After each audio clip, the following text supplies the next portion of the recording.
እኛስ ቢሆን ዘንድሮ ከዝንጀሮ ተሻልን ብላችሁ እንደው እግዚአብሔር በቸርነቱ ይራራልን እንጂ አያያዛችን እኮ የአውሬ ሥራ ነው። ታዲያ በቸርነቱ ግን መማፀኛ የሚሆኑ አባቶቻችንን ሰጥቶናል። የምንድነው በኢየሱስ ክርስቶስ ደም እንደሆነ ልባችን ጠንቅቆ ያውቃል። ቤተ ክርስቲያን የቆመችው የኢየሱስ ክርስቶስ ደም ነው። እነዚህ ቅዱሳን እየወሰዱ ከክርስቶስ የቸርነት ባህር ውስጥ የሚያቀርቡናል። እዚያ እንድንታጠብ የሚያደርጉን ናቸው። እነዚህ ቅዱሳን እጆቻችንን እየሳቡ መታይ እያሉ እንደነ ፊልጶስ እየሳቡ እጃችንን ከክርስቶስ የሚያደርሱን ክርስቶስ የሰጠን እጆች ናቸው እነዚህ ቅዱስ። ከዚያ ውስጥ አቡነ ተክለ ሃይማኖት ናቸው። 99 ዓመት ቅዱስ ጳውሎስ አሁን እኔ ሙቻለሁ በሕይወት አልኖርም ብሎ እንደተናገረ ራሳቸውን ገድለው ክርስቶስ በሳቸው ሕያው ሆኖ እንዲታይ ያደረጉ ናቸው። በስጋቸው ክርስቶስ ተገልጦበታል በሁለንተናቸው እና የጻድቁ አባታችን ስማቸው በተጠራበት ገድላቸው በተነበበበት አጋንንት እንዳይቀርቡ ክርስቶስ ቃል ገብቶላችሁ በሱ ስም ላይ በአቡነ ተክለ ሃይማኖት ስም ላይ የጌታችን ኢየሱስ ክርስቶስ ስም ተዋህዶ ስላለ ወገኖች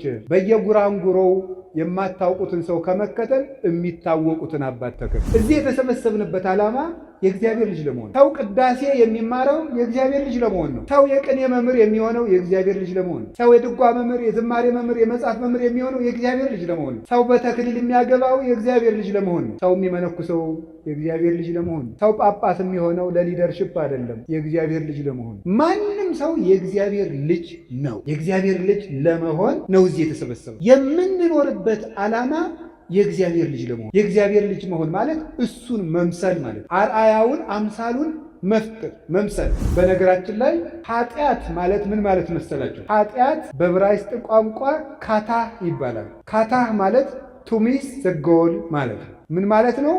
ነጥቧን መሳት ማለት ነው። ዓላማን መሳት ወይም ደግሞ መመታት የነበረውን ዓላማ እዚህ የቆምነው እግዚአብሔር ክርስቲያን የሆነው ተቋም ውስጥ ለመሳተፍ አይደለም፣ እግዚአብሔር ለመምሰል እኛ ሰይጣንን ሩጠን ለማምለጥ አይደለም ክርስቲያን የሆነው እግዚአብሔርን ለመምሰል።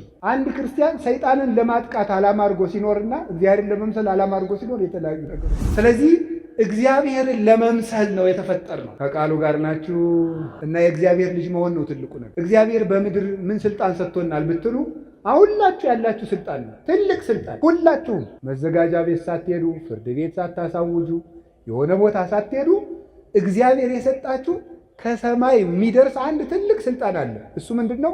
የእግዚአብሔር ልጅ መዳን ምንድን ነው ተብላችሁ ብትጠየቁ በኦርቶዶክስ መዳን ማለት ከእግዚአብሔር ጋር መኖር ማለት እግዚአብሔርን መምሰል።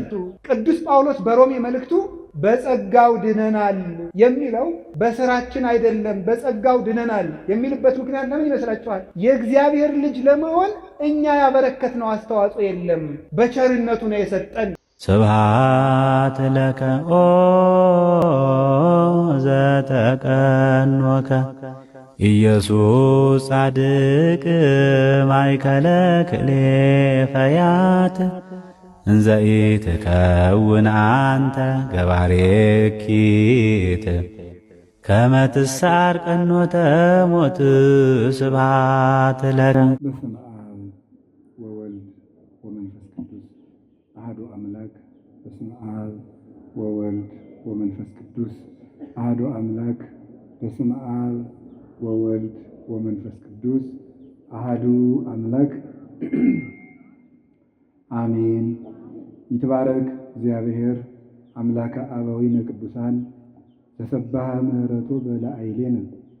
ምሕረቱን ቸርነቱን ይቅርታውን በሕይወታችን ላይ ያጸናልን የአባቶቻችን ፈጣሪያችን እግዚአብሔር በልቡናችን አስበን በአንደበታችን ተናግረን ስለማንፈጽመው ቸርነቱ የተመሰገነ ይሁን።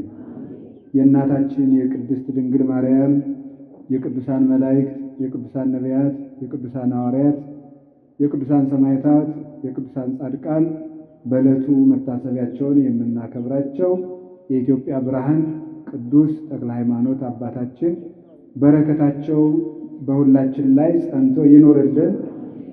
ክቡር አባታችን ጸባቴ አባ ወልደ ማርያም ቆሞስ የዚህ ገዳም አስተዳዳሪ፣ የተከበሩ አባታችን ባይታዊ አባ ኪዳነ ማርያም የምዕራፈ ቅዱሳን ተከዜ ኪዳነ ምሕረት አበምኔት መስራች፣ ክቡር አባታችን መምህር አባ ገብረ ሥላሴ ምህረት የርዕሰ ገዳማት ወአድባራት ጣና ቅዱስ ቂርቆስ የአባቶችና የእናቶች አንድነት ገዳም አበምኔት፣ ቅድም የተጠቀሱት የዚሁ የሰበካ ጉባኤው ጸሐፊ ሊቀ ስዩማን ኃይሉ አጎናፍር፣ የተከበራችሁ ሊቃውንተ ቤተ ክርስቲያን፣ አባቶቻችን ካህናት፣ ወንድሞቻችን ዲያቆናት፣ የሰንበት ተማሪዎች፣ ምዕመናንና ምዕመናት ሁላችሁ ክርስቶስ ተንሥአ እሙታን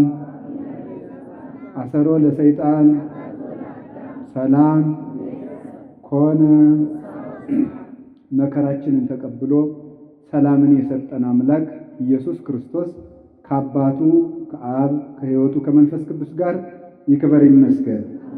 ሁላችሁንም እንኳን አደረሳችሁ።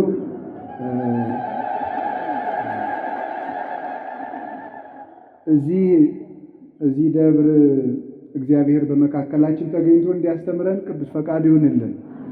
እዚህ በመገኘቴ እናንተ ሳይሆን እድለኛ የምትሆኑት እኔ ራሴ ነኝ። እውነት ለመናገር አንድ የቤተ ክርስቲያን አገልጋይ ተለምኖ የሚያገለግለው አገልግሎት የለም፣ መኖርም የለበትም። ማንም ሰው በቤተ ክርስቲያን ቢያገለግል ባለውለታ አይደለም። የሚያገለግለው ከክርስቶስ ይቅርታ ለማግኘት ነው። እኔ እዚህ የማስተምረው የእናንተ ባለውለታችሁ ሆኜ ሳይሆን የራሴን ይቅርታ ለማግኘት በክርስቶስ የቤተ ክርስቲያን ኅብረት ውስጥ ለመግባት ነው። እሱ ነው ዋናው ነገርና እዚህ በመገኘቴ እኔ ነኝ ለኃጢአቴ ይቅርታ ለመተላለፌ ምሕረት የማገኘው ከእግዚአብሔር ጋር እንድታረቅ ከአቡነ ተክለ ሃይማኖት በረከት እንዳገኝ ከእናንተ ጋር ተጨምሬ እግዚአብሔር በቅድስት ኅብረት ውስጥ እንዲያኖረኝ ለእኔ ነው መልካሙ ነገር እዚህ መገኘቴ። ደብሩ ደግሞ እግዚአብሔር ሳይፈቅድ ማንም ቢሆን በየትም ቦታ መገኘት አይችልም እንጂ በጣም ብዙ ጊዜ መጥቼ ለማስቀደስ የምመኘው ቦታ ነው። ተሳልሜ ሄጄ ያውቃለሁ፣ ግን እዚህ ደብር አስቀድሼ አላውቅምና ደብሩንም እወደዋለሁ። ውሸትም ያደርጋል። ብዙ ምክንያት አለኝ። ቤተክርስቲያን ስለሆነ እንወዳታለን። ቤተክርስቲያን አንዲት ናት። ተክለ ሃይማኖትም ገብረ መንፈስ ቅዱስም ገብርኤልም ሚካኤልም ሁሉም አንድ ነው። የቤተክርስቲያን ትንሽና ታላቅ የለውም። ግን ጻድቁ አባታችን ለእኔ አባቴ ናቸው። በጠየኳቸው ሁሉ ጥያቄን ይመልሱልኛል። ለእግዚአብሔር እንዲያቀርቡልኝ የጠየኳቸውን ጥያቄ ሁሉ ይፈጽሙልኛል። እንደሱ ብቻ አይደለም፣ ነገሩ ካልቀለለብኝ በስተቀር አንድ ሐኪም አንድ በሽተኛ ከሱ መጥቶ ችግሩን መፍታት ሲያቅተው ወደ ዋናው ሐኪም ሪፈር እንደሚጽፈው ምዕመናን መጥተው የነገሩኝን ችግር ሁሉ መፍታት ሲያቅተኝ ወደ አቡነ ተክለ ሃይማኖት ነው የምልካቸው። ሄዳችሁ የአቡነ ተክለ ሃይማኖትን ገድል አንብቡ፣ የአቡነ ተክለ ሃይማኖትን ገድል አንብብ፣ የአቡነ ተክለ ሃይማኖትን ገድል አንብቢ ብዬ ልኪያቸው ችግራቸውን ያልፈቱልኝ የለም። በእውነት ካንሰር የያዛት እህታችን ሳይቀር ተክለ ሃይማኖትን ገድል አንብቢ ብያት ጻድቁ ፈውሰውልኛል። እና የከበደኝ እውነት እንግዲህ ባይሆን እኛ መብቃት ካልሆነልን ወደ በቁት መላክ ጥሩ ነው። እኛ ያቃተንን ነገር የበቁት አሉና ወደ እነሱ መላክና ጻድቁን ብትማጸኗቸው ጥሩ ነው። ወደ ዋናው ትምህርቴ ከመግባቴ በፊት እንደው መልእክት የማስተላልፈው ጻድቁን በደንብ ተማጸኑባቸው። እግዚአብሔር ለኢትዮጵያ ጸጋ ሰጥቶን ዓይናችን ያልተከፈተ ግን አቡነ ተክለ ሃይማኖት ላይ ነው። ባለፈው ዓመት መስከረም ላይ የግብፅ ገዳማትን ለማሳለም ሄጄ ነበር። ግብፅና እግዚአብሔር ፈቅዶ እዚያ 2 ግብፃውያን ሴቶች ይከተሉኛል። አረብኛን የሚናገሩት ሌላ ቋንቋ አይችሉም።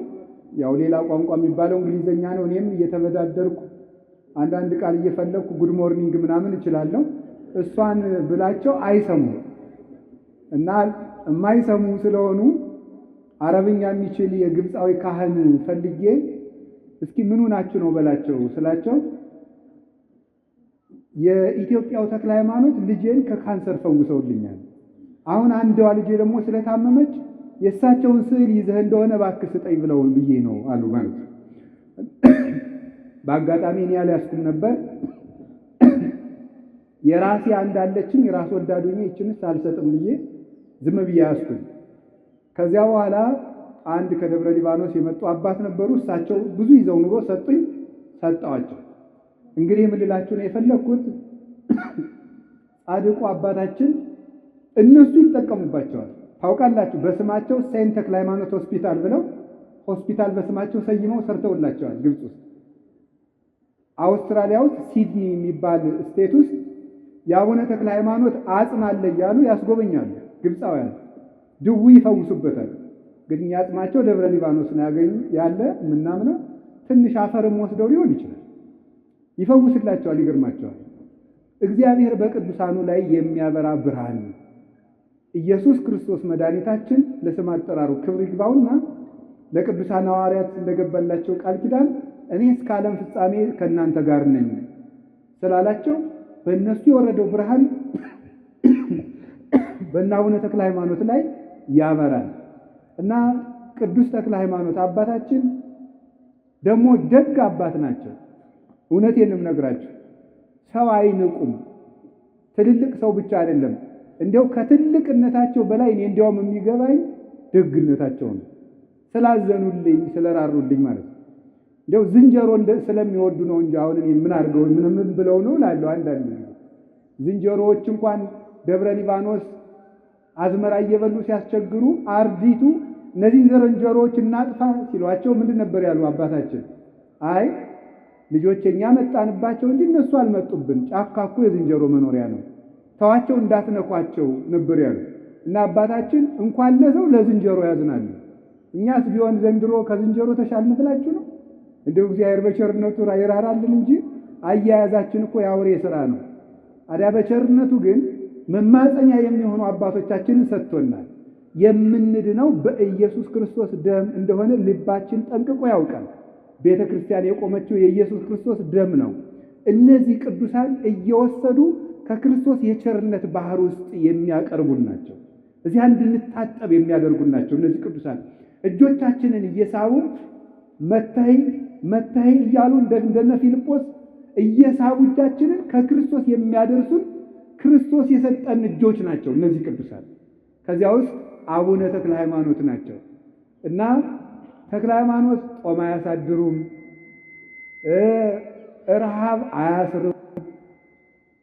አይቻለሁ እኔ በእውነት ባይኔ ደብረ ሊባኖስ ሄደን 3 ሰዎች ሆነን ቆይ ተክለ ሃይማኖት ከተክለ ሃይማኖት ግቢ የተኛ ሰው ጾሙን አያድርም ይባላል የሚል አንድ ሰውዬ ተፈታትኖ እንዳበሉት ሰምቼ ነበር እና እኛም ሄደን ዝም ብለን እንተኛ እስኪ ብለን ዝም ብለን ተኛን። በመኪና ነው የተጓዝነው፣ በፊት ነው ረጅም ሰዓት ተጉዘን ነው የመጣነው። ዝም ብለን ተኛን። የዱሮዋ ግቢ ነበረች። አሁን ጸባቴ ያሰሯት አበምኔቱ ነው። በደንብ አድርገው አሰርተውታል። በእውነት እድሜያቸውን ያርዝምልን። በዚያውም በእውነት ማለት ነው ደብረ ሊባኖስን በደንብ አሳምረው አሁን የያዘውን ቅርጽ እንዲይዝ ያደረጉት እሳቸው ናቸው አውቃለሁ። የፊተኛዋ ግቢ ላይ ነበረች። እዚያች ተኝተናል። ከአዲስ አበባ የመጡ አንድ እናት ትርፍ ስሊፒንግ ባግ ይዘው ነበር ሰጡን እና እዚያ ተኝተን ሳለ እማናውቀው ሰው እየሮጠ መጣ። 2 ሰዓት ተኩል ወይም እንደዚህ ከምሽቱ ለምንድን ነው እራት ሳትበሉ የተኛችሁ አለ። እኛ በልተናል አለ። ተጨናንቀናል። ደግሞ ምን ጉድ ነው ብለን በልተናል አልበላችሁም? ንፍሮ አምጥተው አበሉን። በበነገው ተክለ ሃይማኖት ግቢ ውስጥ ጾም ማደር አይቻልም ብለው መክረውን እኛ ሰው ሄዱ። እኛን ሰውም በበነገውም አይቻቸዋለሁ፣ ሌላ ጊዜም ሲሄድ አይቻቸዋለሁ። ሌላቸው የፈለኩት ምንድነው የተክለ ሃይማኖት ቤት የሃይማኖት ተክል ናቸው። አባታችን አቡነ ተክለ ሃይማኖት ውሸት አይደለም፣ በሳቸው የተገለጠ ክርስቶስ ነው። 90 ዓመት ሙሉ ራሳቸውን ክደው ለክርስቶስ ነው የኖሩት። 99 ዓመት ቅዱስ ጳውሎስ አሁን እኔ ሙቻለሁ በሕይወት አልኖርም ብሎ እንደተናገረ ራሳቸውን ገድለው ክርስቶስ በሳቸው ሕያው ሆኖ እንዲታይ ያደረጉ ናቸው። በስጋቸው ክርስቶስ ተገልጦበታል በሁለንተናቸው እና የጻድቁ አባታችን ስማቸው በተጠራበት ገድላቸው በተነበበበት አጋንንት እንዳይቀርቡ ክርስቶስ ቃል ገብቶላቸዋል። በሱ ስም ላይ በአቡነ ተክለ ሃይማኖት ስም ላይ የጌታችን ኢየሱስ ክርስቶስ ስም ተዋህዶ ስላለ ወገኖች በየጉራንጉሮው የማታውቁትን ሰው ከመከተል የሚታወቁትን አባት ተከተሉ። እሳቸው ከክርስቶስ ያደርሷቸዋል። እሳቸው ለጨነቀን ነገር ሁሉ ከክርስቶስ ምሕረት አዝለው የሚፋጠኑ ክንፋቸው የማይደክም ኪሩብ ናቸው አቡነ ተክለ ሃይማኖት እና ይሄም ግቢ እኔም አዲስ አበባ ሆኖ ሰው በአካልም ሲያገኝ ከአዲስ አበባ የመጣ ሰው ሳገኝ ምን ላድርግ ሲለኝ ደብረ አሚን ተጠመቁ እያልኩ ነው የምሰድ ብዙ ሰው እውነት ለመናገር ደብሩም ደግሞ የተመሰገነ ደብር ነው። እንደው በወግ ስሰማ ነው ስርዓቱ እንደ ደብረ ሊባኖስ ቅዳሴ ከተገባ በኋላ ግቢው ይዘጋል ሲባል እሰማለሁ። እውነት ይሁን ቆይ ጸባቴ ይነግሩናል። ግን አልጠየኳቸውም ደግሞ አላደርሰኝ ብሎ ደብሩ ክርክብ ነው፣ የተሸከፈ ነው። ውሎ ቅዳሴ ይቀደስበታል።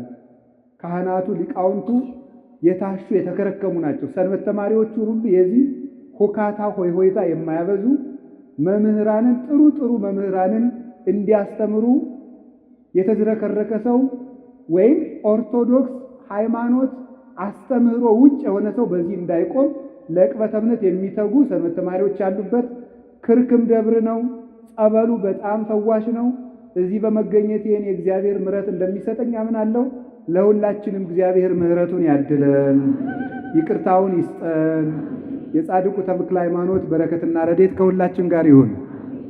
ይችን ብዬ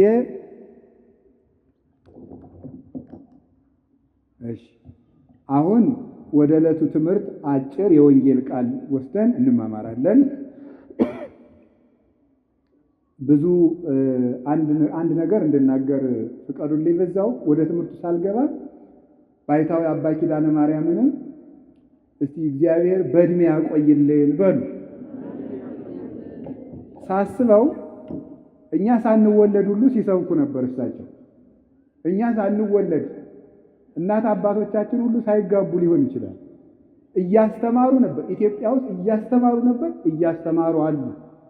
ይህ እግዚአብሔር ቸርነት ነው እና በቤተ ክርስቲያን ውስጥ ደግሞ ይገርማችኋል፣ እንኳን ያገለገለ ሰው ያገለገለ ዕቃ ክብር ይሰጠዋል። አሁን የተሰበረ ጽዋ ዝም ብሎ አይጣልም፣ ተከብሮ ነው በዕቃ ቤት የሚቀመጠው። ማይጠንቱ ቢሰበር የተቀደደ ጥላ እንደው ትንሽ እንደው የዋህ ቄስ ዝም ብሎ መጽሐፍ ካልሰፋበት በስተቀር ዕቃ ቤት ነው የሚቀመጠው፣ ዝም ብሎ አይጣልም። የተቀደደ ጥላ እንኳን ሳይቀር እግዚአብሔር ቤት ያለ ዕቃ በክብር ነው የሚቀመጥ። እንግዲህ ያገለገለ ዕቃ ክብር ካለው ያገለገለ አባትማ እንዴት ክብር የለውም? 40 ዓመት 50 ዓመት በላይ ኢትዮጵያን አገልግለዋል። ዙረው ደከመኝ ሳይሉ በዱር በገደል በገጠር የኮዳ ውሃ ብቻ ቋጥረው እየዞሩ ማለት ነው። እንግዲህ እሳቸው የሚጠብቁት ሞታቸውን ነው። ለእኛ ይጸለይልናል። ገና ነው ጉዟችን፣ አቀበቱ ብዙ ነውና መጨረሻችንን እንዲያሳምረው እግዚአብሔር እንደነሳቸው ያለ ደግሞ አባት አይንሳን በሉ አንድ ጊዜ ሁላችሁ ነው። እንደው እስከ ዛሬ እድሜያቸውን በሙሉ ላስተማሩት እስኪ አንድ ጊዜ ቃለ ሕይወትን ያሰማልን በሏቸው። ድገሙ። አዎ። ስለዚህ ቅድም ጸባቴ እንደነገሩን ግሩም የሆነ የሚያበራ ገዳም መስርተዋል። ስርዓቱ የተጠነቀቀ በልማቱ ደክሞ ምዕመናንን የሚያስተዳድር ለድሆች ሁሉ የሚደርስ ገዳም መስርተዋል። እየተስፋፋ ነው። አሁንም እንግዲህ ገዳሙንም በረድኤት ያጽናልን። በቃ ይሄንን ካልኩኝ ወደ ትምህርታችን እንሄዳለን። የእግዚአብሔር ልጆች በሚል ርዕስ ነው ለአጭር ደቂቃ የምንማማረው። እስኪ በሉ ድገሙ። እንድገም። እሺ። የማቴዎስ ወንጌል ምዕራፍ 5 ቁጥር 9 ላይ የምናገኘው ቃል ነው። ብፁዓን ገባርያነ ሰላም እስመ እሙንቱ ውሉደ እግዚአብሔር ይሰመዩ የሚለው ነው። የእግዚአብሔር ልጆች እርቅን የሚያደርጉ ሰዎች ንዑዳን ክቡራን ናቸው፣ እነርሱ የእግዚአብሔር ልጆች ናቸውና ይባላሉና ብሎ ጌታ ራሱ በምድር ተገልጦ ሲያስተምር የተናገረው ነው። አሁን እኔ ዛሬ የምነግራችሁ እዚህ የተሰበሰብነው የእግዚአብሔር ልጆች ስለሆንን ነው። የምናስቀድሰው የእግዚአብሔር ልጅ ለመሆን ነው። ንስሐ የምንገባው የእግዚአብሔር ልጅ ከመሆን እንዳንነጠል ነው። የምንጾመው የእግዚአብሔር ልጆች ለመሆን ነው። የምንመጸውተው የእግዚአብሔር ልጆች ለመሆን ነው። በአጠቃላይ የክርስትና የመጽሐፍ ቅዱስ መጨረሻው ምንድን ነው ሲባል ማዕከሉ ሰዎችን የእግዚአብሔር ልጅ ማድረግ ነው። እዚህ የተሰበሰብንበት ዓላማ የእግዚአብሔር ልጅ ለመሆን ነው። ሰው ቅዳሴ የሚማረው የእግዚአብሔር ልጅ ለመሆን ነው። ሰው የቅኔ መምህር የሚሆነው የእግዚአብሔር ልጅ ለመሆን ነው። ሰው የድጓ መምህር፣ የዝማሬ መምህር፣ የመጽሐፍ መምህር የሚሆነው የእግዚአብሔር ልጅ ለመሆን ነው። ሰው በተክሊል የሚያገባው የእግዚአብሔር ልጅ ለመሆን ነው። ሰው የሚመነኩሰው የእግዚአብሔር ልጅ ለመሆን ነው። ሰው ጳጳስ የሚሆነው ለሊደርሽፕ አይደለም፣ የእግዚአብሔር ልጅ ለመሆን ነው። ማንም ሰው የእግዚአብሔር ልጅ ነው። የእግዚአብሔር ልጅ ለመሆን ነው እዚህ የተሰበሰበው። የምንኖርበት ዓላማ የእግዚአብሔር ልጅ ለመሆን ነው። አንዳንድ ጊዜ መንገዱን መዳረሻውን ካላወቁ መንገዱን ይስቱታል አይደለም? የእግዚአብሔር ልጅ ለመሆን እንደምንኖር ካልገባን መንገዳችን ምን እንደምናደርግ አይገባንም ማለት ነው። የእግዚአብሔር ልጅ መሆን ማለት እሱን መምሰል ማለት ነው። አርአያውን አምሳሉን መምሰል። በነገራችን ላይ ኃጢአት ማለት ምን ማለት መሰላችሁ? ኃጢአት በዕብራይስጥ ቋንቋ ካታህ ይባላል። ካታህ ማለት ቱ ሚስ ዘ ጎል ማለት ነው። ምን ማለት ነው? ነጥቧን መሳት ማለት ነው። ዓላማን መሳት ወይም ደግሞ መመታት የነበረውን ዓላማ መሳት ማለት ነው። ኃጢአት ማለት እንደሱ ነው። ዓላማን መሳት ማለት ነው። ሰው የተፈጠረው እግዚአብሔርን ለመምሰል ነው። ስለዚህ ሲበድል ዓላማውን ሳተ ይባላል። ዓላማውን ሳተ። ኃጢአት ማለት ይሄ ነው ፍቺው። ኃጢአት እግዚአብሔርን ከመምሰል መሳት ማለት ነው። ዓላማን መሳት ማለት ጎልን ማሳካት ወይም ደግሞ ቱ ሚስ ዘ ማርክ ይባላል። እሷን የተሰመረችልን መስመር ነጥቧን መሳት ማለት ነው። ሄደ ሳትነካት መቅረት ማለት ነው። ስለዚህ ኃጢአት ማለት እንደተፈጠርክበት ዓላማ ሳትኖር መቅረት ማለት ነው። እሱ ነው ኃጢአት ማለት። ጽድቅ ማለት ደግሞ እግዚአብሔርን መምሰል ማለት ነው። በኦርቶዶክስ ተዋህዶ አስተምሮ መዳን ማለት ከቅጣት ማምለጥ ማለት አይደለም። መዳን ማለት ከእግዚአብሔር ጋር መኖር ማለት ነው። ኦርቶዶክሳዊት አስተምሮ ከዌስተርን ቴዎሎጂ ከሚባለው የሚለየው በዚህ ነው። የኛ የኦርቶዶክስ ተዋህዶ አስተምሯችን መዳን ምንድን ነው ተብላችሁ ብትጠየቁ በኦርቶዶክስ መዳን ማለት ከእግዚአብሔር ጋር መኖር ማለት ነው። እግዚአብሔርን መምሰል የቴዎሎጂ መምህራን ቲኦሲስ የሚሉት ነው። የግሪክ ቃል ነው። ቲኦሲስ ማለት እግዚአብሔርን መምሰል ማለት ነው። እግዚአብሔርን መምሰል ሱታፊ አምላክ ይባላል ሲተረጎም። ለሱ ነው የተፈጠርነው። ስለዚህ ለምንድን ነው የምውለው ብትሉ እግዚአብሔርን ለመምሰል። ለምንድን ነው የምናድረው? እግዚአብሔርን ለመምሰል። ባልና ሚስት በተክሊል ባይጋቡ ምን አለ? እግዚአብሔርን ስለማያስመስላቸው። ሳይቆርቡ ቢጋቡ ምን አለ? እግዚአብሔርን ስለማያስመስላቸው። ቢፋቱ ምን ችግር አለ? እግዚአብሔርን ስለማይመስሉ። የምንሰራው ስራ ሁሉ እግዚአብሔርን ለመምሰል ነው። ይገርማቸዋል። የተፈጠርንበት ዓላማ የእግዚአብሔር ልጅ ለመሆን ነው። እሱ ነው የምናደርገው።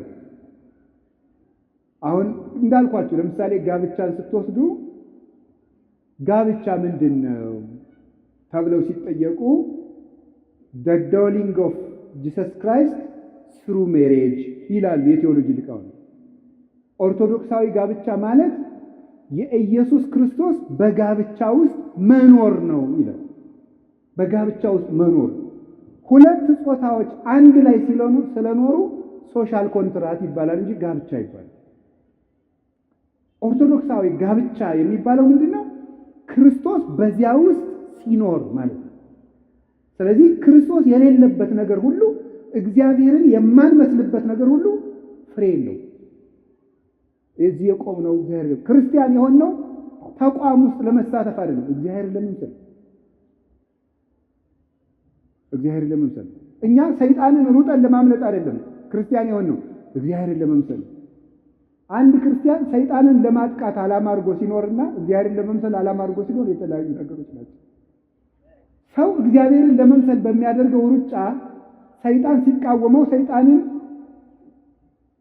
ተቃውሞ ያጠፋል እንጂ ሰይጣንን ለመቃወም የሚባል ክርስትና የለም። አሁን አንዳንድ ጊዜ ያለ አንዳንድ ሰው ለምሳሌ እኔ ብዙ ጊዜ እናገራለሁ። እየጸለየ እያለ ለምሳሌ እባብ ቢመጣበት ግድግዳው ላይ እባብ ብቅ ሲል ጸሎቱን ይጸልይና አሁን ስም ይፈራል። ይፈራና ዘወር ብሎ አሁን ስም ያትቀደስ ስም አለ ይሆን እንዴ እንደ ስምጻ መንግስት ሄደ እንዴ ደግሞ ውዳሴ ማርያም ጨርሶ እስካሁን አላቃጠልኩትም እንዴ እያለ ይዞረ ዓላማው እባቡን ለማሸሽ ከሆነ ጸሎቱ እባቡ ፍንክች አይሄድም። ዓላማው የጸሎቱ ዓላማ ክርስቶስን ፍለጋ ከሆነ ግን እባቡ ሰከንድ አይቆይ። ስለዚህ አያችሁ የጉዳያችን የትኩረት አቅጣጫ መለወጥ አለበት። ሰው ክርስቶስን ብሎ ይጸልያል እንጂ ሰይጣንን ለማጥቃት አይደለም የምንጸልየው። የፖዚቲቭ አፕሮች እና ኔጌቲቭ አፕሮች የሚባል ነው አሉ የእናንተ ዘመዶች የሚሉት። ስለዚህ ዲያብሎስን ለማሸነፍ ሳይሆን የምንጸልየው ክርስቶስን ለማግኘት። ክርስቶስን ለማግኘት በምናደርገው ሩጫ ዲያብሎስን እናሸንፈዋለን። የእሱን ክፋት ማወቅ አለብን እንዳያሰናክለን።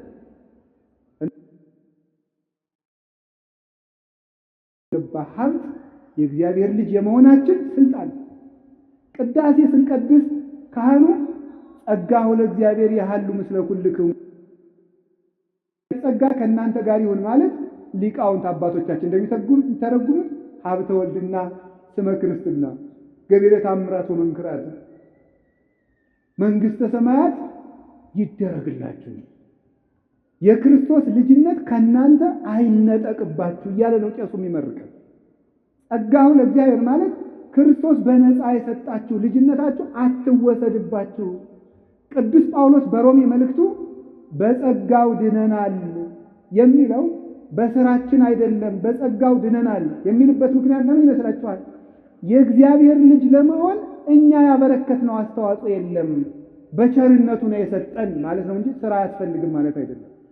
ልጆቹ ያደረገን በቸርነቱ ነው፣ በምህረቱ ነው። ባሪያ እንኳን መሆን አይገባንም ነበር። በቸርነቱ ልጆቹ አይገርባችሁም? ቅዱስ አትናቴዎስ ይናገራል በእንተ ቀዳማዊ ቃል የሚል መጽሐፉ ላይ ሲናገር ሰዎች እግዚአብሔር እንዲሆኑ የእግዚአብሔር ልጅ ሰው ሆነ ይላል። ሰው እግዚአብሔር ይሆናል እግዚአብሔር እንዲመስሉ ማለት ነው። አንተን ዳግመኛ ለመውለድ የእግዚአብሔር ልጅ ካንተ ተወለደ ይላል። ያንን ያደረገልን በጸጋው ነው፣ በምህረቱ ነው፣ በስጦታው ነው።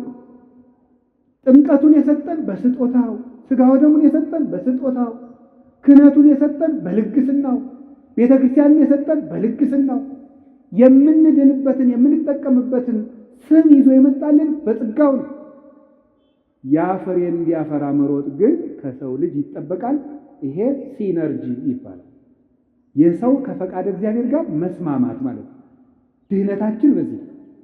ስለዚህ እግዚአብሔርን ለመምሰል ነው የተፈጠርነው። ከቃሉ ጋር ናችሁ እና የእግዚአብሔር ልጅ መሆን ነው ትልቁ ነገር። እግዚአብሔር በምድር ምን ስልጣን ሰጥቶናል ብትሉ ሁላችሁ ያላችሁ ስልጣን ነው፣ ትልቅ ስልጣን። ሁላችሁም መዘጋጃ ቤት ሳትሄዱ፣ ፍርድ ቤት ሳታሳውጁ፣ የሆነ ቦታ ሳትሄዱ እግዚአብሔር የሰጣችሁ ከሰማይ የሚደርስ አንድ ትልቅ ስልጣን አለ። እሱ ምንድነው? የእግዚአብሔር ልጅ መሆን። ወለእለሰ ተወክፍዎ ሀቦሙ ስልጣነ ውሉደ እግዚአብሔር ይኩኑ፣ በስሙ ላመኑና ለተቀበሉት የእግዚአብሔር ልጆች የሆኑ ዘንድ ስልጣን ሰጣቸው። ስለዚህ የእግዚአብሔር ልጅ መሆናችንን እንዳናጣ ነው። እግዚአብሔር ሆይ ምንድነው ልጅህ አድርገኝ ብለን መጠየቅ ያለብን። ስንጸልይ ምን ብላችሁ ጸልዩ ነው ያለ? እስኪ አንድ ጊዜ ብለን ሁላችሁ በምን ሁላችሁ አባታችን ሲገለበጥ እናንተ ምኖቼ ናችሁ ማለት ነው። አቤት ልጆቼ ናችሁ ማለት ነው። አባታችን ሆይ ማለት ልጆቼ ናችሁ። እግዚአብሔር ንጉሳችን ብቻ አይደለም አባታችን ነው። ስለኛ ይገደዋል፣ ስለኛ ያሳስበዋል። ከልብስ በላይ ራሱን አልብሶናል፣ ከምግብ በላይ ራሱን መግቦናል። ለኛ ሞቶልናል። በግ አላረደልንም፣ የራሱን ስጋ ነው የፈተተ። ወይን አልቀዳልንም፣ የራሱን ደም ነው የሰጠ። እንዲህ ያለ አባትም የለም። እሱ አባታችን ነው ለእያንዳንዳችን። ታዲያ የእግዚአብሔር ልጅ የሆነው በምንድን ነው? በሃይማኖት፣ በጥምቀት፣ በቅዱስ ቁርባን በኩል የክርስቶስ ልጆች ሆነናል። የክርስቶስ ልጆች ከሆንን በሃይማኖት፣ በጥምቀት፣ በቅዱስ ቁርባን በእምነት የእግዚአብሔር ልጆች ከሆንን ያን የእግዚአብሔር ልጅ መሆናችንን የምንገልጽባቸው ፍሬዎች አሉ። አያችሁ፣ ለመዳን ሰው ስራ ያስፈልገዋል የሚባልበት ምክንያት በዚህ ነው። በነፃ ልጆቹ አድርጎናል። በነፃ ልጆቹ ካደረገን በኋላ በጥምቀት ገብረ ሥላሴ ወለተ ሥላሴ ከተባልን በኋላ በጥምቀት ልጆቹ ከሆን በኋላ የእሱ ልጅ የመሆናችን ፍሬዎች አሉ ከኛ የሚጠበቁ። እነዚያን ፍሬ ሲያጣ ፍሬ የማያፈራውን ዛፍ ይቆርጡታል፣ ወደ እሳትም ይጥሉታል። ያ ነው ያለ ስራ መዳን አይቻልም የሚባለው። የእግዚአብሔር ልጆች ካደረገን በኋላ የእግዚአብሔር ልጅ ሆነን እንድንቀጥል የሚያደርገን ምንድን ነው ስትሉ የመጀመሪያው እርቅ ነው። እስኪ እርቅ በሉ ንገሩኝ እንጂ። አሁን በዚህ በባለ 50 ቅዱስ ያሬድ ብሏል፣ ምድርኒ ትገብር ፋሲካ ታጽባ በደመ ክርስቶስ። ምድር ራሷ በዓሉን ታከብረዋለች በክርስቶስ ደም ተቀድሳለች ነው። አሁን ሰማይና ምድር በክርስቶስ ደም ታርቀዋል። አሁን ይሄ በዓለ 50 የእርቅ በዓል ነው። ጠበኛ ሰው ይሄ በዓል ውስጥ አለው ማለት አይችልም። የእርቅ በዓል ነው። እርቅን የሚያደርጉ ሰዎች ብፁዓን ናቸው። የሚያስታርቁ ሰዎች ብፁዓን ናቸው። እነሱ የእግዚአብሔር ልጆች ይባላሉ። አሁን ቅድም ነግሬያቸዋለሁ። መጀመሪያ የእግዚአብሔር ልጆች የሆነው በምንድን ነው? ይኸው ስትረሱ በጥምቀት በሉ እንጂ በሉ በሃይማኖት በሉ፣ በቅዱስ ቁርባን። በዚህ ምን ሆነናል? አሁን ይሄ የእግዚአብሔር ልጅ የመሆናችን ፍሬ ደግሞ ይጠበቃል። አንዱ ምንድን ነው አልኳችሁ? እርቅ ነው። መታረቅ ሰውን የእግዚአብሔር ልጅ የሚያስብለው ነው። የማይታረቅ ሰው የእግዚአብሔር ልጅ ነኝ ማለት አይችልም። ክርስቲያን የእግዚአብሔር ልጅ ነው። የማይታረቅ ልጅ ደግሞ የእግዚአብሔር ልጅ አይደለም። እግዚአብሔር እርቅ ወዳጅ ስለሆነ ነው። እግዚአብሔር እንዴት ያለ አስታራቂ መሰላችሁ? መጀመሪያ እግዚአብሔር በስነ ፍጥረታትን አስታርቆ ነው ያኖራቸው። ውሃና እሳት ጠበኞች ናቸው፣ እውነት አስር። ነፋስና መሬት ጠበኞች ናቸው፣ እውነት አስር። አሁን እኛ ከምን ተፈጥረናል? ከነፋስ ከመሬት እና ከውሃ ከእሳት። እነዚህ ጠበኞች አንድ ላይ ተስማምተው ምን ይባላሉ? ሰው። አንድ ላይ እየኖሩ ነው። እግዚአብሔር የእርቅ አምላክ ስለሆነ እሳትና ውሃ አንድ ላይ አድርጎ ሰው አድርጎታል። መሬት ነፋስን ይጋርደዋል፣ ነፋስ መሬትን ይጠርገዋል። አስማምቶ ግን እግዚአብሔር ሰው አድርጎታል። እግዚአብሔር አስማምቶ ፍጥረትን ፈጠረ። እግዚአብሔር እንደው እርቅ እንደሚወድ ከማይባቸው ታሪኮች ውስጥ አንድ ሁለት ይገርሙኛል። የመጀመሪያው አዳም የተሳሳተ ጊዜ ያደረገው። አዳም ዕፀ በለስን በልቶ መቼም የሰባኪ ስብከት መለማመጃ አዳምና ሔዋንን መውቀስ ነው ይባላል። እኔ ግን እንደው እንዲች ብዬ አልወቅስም። እነሱ ሞኝ ናችሁ መሰለኝ። ሔዋን እኮ አሁን ገነት ነው ያለችው። የጸደቀች ሰው መወቅስ ይችላል። እሷ ጸድቃለች። የኔ ገና ዕዳዬን አላወቅኩም። አዳም ጸድቋል። ደሞስ በማን ላይ ቆመሽ እግዚአብሔር ታምያለሽ ይባላል። ደግሞስ ማን ነው? ይሄ ክርስቶስ እኮ ሰውን ያዳነ ሔዋን ልጅ ብትወልድ እኮ ነው። ሔዋን እኮ ውላልናለች፣ እናታችን ናት። በእውነት አዳም አባታችን ነው። ንስሐ ገብቶ ነው ክርስቶስ የተወለደ። አሁን አዳም በተሳሳተ ጊዜ እርቃናቸውን ሆኖ አዳምና ሔዋን ሄደው በለስ ውስጥ ተሸሸጉ። እንዲያውም መጽሐፍ ቅዱስ ምንድን ነው የሚለው? ሄደው ከእግዚአብሔር ፊት ተሸሸጉ ይላል። ምክንያቱም ሄደው የተሸሸጉበት ቦታ ራሱ የማን ፊት ነው? እግዚአብሔር ፊት። አዳም እግዚአብሔር አዳምና ሔዋን ያሉበትን እያወቀ እንዲሁ ይገርማል እኮ አመጣጡ። በሰርክ ጊዜ ይሄን የገነቱን ቅጠሉን ምኑን ኮሽ እያደረገ አዳም በየት ነው ያለ እያለ መጣ። አይገርማችሁም? አዳም አላየው መስሎ ነው ቢለውስ አትቀጣፊ መጀመሪያ እንዲህ ከመሽሎክሎ አትብላ ያልኩህን እንጨት ለምን በላ? አሁንም አያየውን እዚያ ዛፉ ስር ነው ያለ አይለውም ነበር? ቸርና ሰው ወዳጅ የሆነ መድኃኒዓለም በብሉይ ኪዳን የነበረው አካላዊ ቃል እግዚአብሔር አዳም ወዴት ነህ? ይኸውላችሁ በግ ያጠፋ ልጁን እንደሚፈልግ አባት እኮ ነው። አባት በግ ጠብቅ ልጅ ብሎ ልጁን ያስተማረዋል። አው ከተማ እንኳን በግ ጥበቃ የለም፣ እኛ ጠብቀናል። በግ እና ግን ስሙ እንግዲህ እናስተምራችኋለን። እናንተ ኮምፒውተር ታስተምሩናላችሁ፣ እኛ ደግሞ በግ ጥበቃ እና በግ ስንጠብቅ እንዲህ አድርጋ አውሬ እንዳታስበላ ተብለን እንላካለን። አንዲቱን ግልገል አውሬ ከበላብን ምን እናደርጋለን? ሄደን እንደበቃለን። ከጠፋን አሁን እኔ በግ አጥፍቼ አባቴ መጥቶ ይሄ ክፉ ልጅ ይሄ መናጢ ላግኘውማ ሲል ብሰማው ምን አደርጋለሁ? ዞር ብዬ ወደ አንዱ መጥፋት። እንዲያው ልጄ በተገኘ እንጂ በጊት ውስጥ ቅልጥ ትመልቃለሳ እዚህ ነኝ ያለው አባባ ብዬ ያለውበትን እናገራለሁ ማለት ነው። ርኅራኄውን አይቼ አልተቆጣኝም ማለት አዳም እንዲጽናና ይህስ እግዚአብሔር ሊምረኝ ነው እንጂ የሚያውቅ እግዚአብሔር የማያውቅ መስሎ አዳም ወዴት ነህ አለ። እዚህ ነኝ ያለው ምን ሆነህ ነው አለ። የሆነውን አያውቅም እግዚአብሔር? ንገሩኝ እንጂ ያያችሁ ጭንቀቱን መስማት ፈልጎ ሊያናግረው ቢሻ ይላሉ ሊቃውንቱ። አሁን አንዳንድ ሰው ይላችሁ ችግር መጥቶ ሲነግራችሁ፣ ለምሳሌ ብር ያላችሁ ሰዎች ከሆናችሁ ድሃ መጥቶ ወቅት ሲያወጋችሁ ወገን አሳጥረውና ብር ነው የፈለግ አይደል? ችግሩን አስጨርሶ ማዳመጥ ይገባል። ብር ከሚወረውር ሰው የሰማ ሰው ይበልጣል።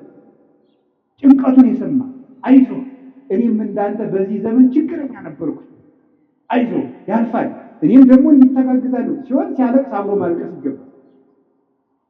በቀር ግን ምንድነው ዝም በል አንተ ጉዳይ ገብቶኛል አጠራለሁ ብዙ ጉዳይ አለብኝ መስማት የምትችሉበት እድል ከሌላችሁ ለሌላ ቀን ቅጠሩት። ሰው ዛሬ ያጣ የሚሰማው ሰው እኛም አንሰማም፣ ሌላውም አይሰማም፣ ሌላውም አይሰማም። እዚህ ውስጥ ብዙ ሰብ እናወርቃለን። በቃ ሌላውም አይሰማም። በቃ እኛም አንሰማም። ሚስትም ባሏን አትሰማም፣ ባልም ሚስትም አይሰማም። ውሎ ገብቶ ሰው አይደማመጥም። እንደ ዝንጀሮ ስልኩን ይዞ ቁጭ ነው የሚሰማ የለም። በጣም አስቸጋሪ ነው በእውነት ማለት ነው። የሚሰማ ሰው ከጠፋ ዓለም የሚጠፋ ጆሮ ሲጠፋ ነው። ሁሉ አፍ ከሆነ ችግር እኮ ይገርማችኋል እኮ አንድ የአሜሪካ ሳይኮሎጂስት አሜሪካ ውስጥ ሁሉ ተናጋሪ ሆኗልና ጆሮ እየጠፋ ነው፣ ጥቂት ቆይታ አሜሪካ ሳትጠፋ አትቀርም ብሎ መጽሐፉ ላይ ነው እንደዚህ። ሁሉ ሊቅ ነው፣ በሚዲያ ሁሉም እየለፈለፈ ስለሆነ ሳይንቲስቶች ቦታ እያጡ ነው ብሎ ጽፏል። እሱ እንኳን ማለት አፍ በስቶ ጆሮ ካነሰ ተፈጥሯችን ተገላበጠ በሉት። ምክንያቱም እግዚአብሔር የሰጠን ሁለት ጆሮ ንገሩ እንጂ ይሄ ማለት ብዙ ሰምታችሁ አሁን ደግሞ ሁለት አፍ ስንት ጆሮ ነው ያለው? ዜሮ ጆሮ የለም፣ አፍ ብቻ ነው። በቃ ወጥቶ መለፍለፍ እኔ ማን ይገርመኝ። በስመ አብ ወወልድ ወመንፈስ ቅዱስ አሐዱ አምላክ። እንደ በርበሬ ይከለክላል ይሄ መለፍለፍ እንዴ ነው እኮ ነው። እንደው አንድ ባይታዊ ቤቱና ሲለማመድ መጀመሪያ ከሚሰጠው ልምምድ አንዱ በቀን 20 ደቂቃ ዝም በል የሚል ቢያንስ ዝም ማለት በቀን 20 ደቂቃ ዝም በል። እኔም ዝም ስልካችሁን ትታችሁ እንዲህ ብላችሁ እጃችሁ እግራችሁ አውቁ። ሰው ምንም በቃ በጣም ምንም መረጋጋት የሚባል የለም። ይሄን ራሱ አሁን ትንሽ ወሬ ልታናግሩ ራሱን ሲያክ እጁን እንደዚህ ሲያክ እንደዚህ ያስጨንቃል፣ ያሳዝናል። በውስጣችን መረጋጋት የሚባል ነገር የለም። ያንን እንድናገኝ የሚያስፈልግ እግዚአብሔር አዳምን ሰማው። እኛም ወንድሞቻችንን እንስማቸው፣ እህቶቻችንን እንስማ። የሚሰማን ሰው እግዚአብሔር ይሰማዋል። ስምዑኒ ደቂቀ እስራኤል እግዚአብሔር ይስማዕክሙ አይደል ያለ? የጌዴዎን ልጅ ሄዶ ምንድን ያለ? የእስራኤል ልጆች ሆይ እናንተም ስሙኝ እናንተንም እግዚአብሔር ይስማችሁ ነው። የሚሰማ ሰው ሰሚ ያገኛል። እግዚአብሔር አዳምን ሰማው፣ ተከትሎ ሄዶ አዳምን አባብሎ ታርቆት መጣ። አዳም በላ፣ ራሱ ኮበለለ። እግዚአብሔር ያለበት ዛፍ ድረስ ተከትሎ መጥቶ ታረቀ። አሁን ዛሬ ታረቁ ሲባል እኔ አልታረቅም። ቀጥሎስ እንደው ትንሽ ሻል ያለ ሰው ካለ ባይሆን እሱ ይምጣ እንጂ ያለ ያጠፋ እሱ ይባል። እግዚአብሔር ግን መጥቶ ነው የታረቀ። አዳምን ተከትሎ ሄዶ ታርቋል። እኛ ሰው ተከትለን ሄደን መታረቅ ሲገባን እየተከተሉ ምሕረት የሚለምኑን ይቅርታ የሚጠይቁን ሰዎች እንኳን ይቅርታ እናደርጋቸው። ይሄ ታዲያ እግዚአብሔር ልጅ ያሰኛል? ስሳ ለሰላም ወደግና ሰላምን ፈልጋት ተከተላት ይላል ቅዱስ ዳዊት። ፈልጋት ማለት ታረቅ፣ ተከተላት ማለት አልታረቅም ካለ ቤቱን ድረስ ተከትለህ ለታረቀው ለምነህ ታረቅ። አንተ ለምነህ ታረቅ። ሰውየው መምጣት ቢያቅተው ትዕቢት ነው እንደሚያደርገን። ውስጣችን ያለው ራስ ወዳድነት ነው እንዳንታረቅ የሚያደርገን። ስለዚህ የእግዚአብሔር ቤተሰቦች ተከትሎ ሄዶ የሚታረቅ መሸነፍ አይደለም። ኦርቶዶክሳዊ ሰው ተበድሎ ተከትሎ ሄዶ በር ቢዘጋበት አንኳኩቶ የሚታረቅ ሰው ተሸናፊ አይደለም፣ እግዚአብሔርን ይመስላል። እርቅ መለመን እግዚአብሔርን ያስመስላል። እንደው በሞት ያፈርሰውን ዛሬ የምነግራችሁ ዛሬ ከሰዓት ጀምራችሁ ለምናችሁ ቢሆን ታረቁ። የተጣላችሁ እንደዛ ካደረገ የእግዚአብሔር ልጅ እንሆናለን። የእግዚአብሔር ልጆች ከሆን ደግሞ የእግዚአብሔርን ምሕረት እናገኛለን። ሳንታረቅ ምሕረት ብንለምን ኢትዮጵያ ምሕረት አታገኝም። ምሕረት የሌላቸው እየጨመሩ ነው የሚሄዱት። እርስ በርሳችን ከታረቅን ግን ምሕረት ይገባናል። ለሀገር ምሕረት ያመጣል እግዚአብሔር። ሰው ከልጁ ጋር መታረቅ አቅቶት፣ ከጎረቤት ጋር መታረቅ አቅቶት፣ ከዘመዱ ጋር እንደ ቅዱስ ዮሐንስ አፈወርቅ ይላል እግዚአብሔር ጠላቶቻችሁን ውደዱ ቢለን ወዳጆቻችንን ስንጠላ ብንገኝ እንደምን ያለ ፍርድ ይጠብቀን ይሆን? ጠላቶቻችን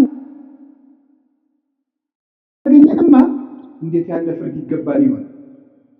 አሁን እኮ እግዚአብሔር ያሳያችሁ፣ ክርስቶስ ያመልክታችሁ። ሰው ቤት ውስጥ ሰላም አጥቶ የሀገር ሰላም ነው። እኔ እውነቴን ልንገራችሁ፣ ኦርቶዶክሳውያን እንታረቅ፣ ለሀገር ምሕረት እንዲሆን። ብዙ ደም እየፈሰሰ ነው፣ ይበቃናል።